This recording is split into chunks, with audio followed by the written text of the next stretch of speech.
দুদিন আগে বৌদি আর আমি বেরিয়েছিলাম একটু ঘুরতে। না না না, ঘুরতে না, একটা দরকারি কাজে। প্রথমে তো চলে গেলাম আমরা হাওড়াতে, আর হাওড়াতে যাওয়ার পর তো আমি চিনতেই পারছিলাম না এই রাস্তাঘাটগুলো। আগে এখানে এসে কলেজে কতই না মজা করতাম, আর এখন রাস্তাঘাটগুলো এতটাই বদলে গেছে যে চিনতেই সমস্যা হয়ে যাচ্ছে।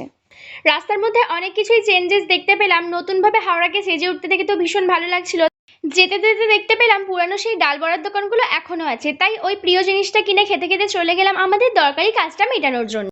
একসময় কলেজ থেকে বেরিয়েই এই ময়দানটা ছিল আমাদের রোজকার একটা ঘোরবার জায়গা, কিন্তু এখন তো আর যাওয়া হয় না। যাই হোক, অনেক মাস পরেই গেলাম, আর যাওয়ার পরে ভালোই লাগছিল সমস্ত নতুন নতুন জিনিস দেখতে। তারপর তো আমাদের দরকারি কাজটা মেটালাম।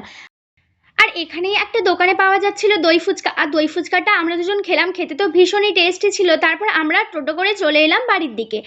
আর বাড়িতে আসার পরেই পাড়াতে একটা কাকু খুব ভালো ঘুগনি বানায়, সেখান থেকে একটু ঘুগনি খেয়ে নিলাম। যাই হোক, আজকে মিনি ব্লগটা এভাবেই শেষ করলাম। দেখা হবে পরে কোনো একটা ব্লগে।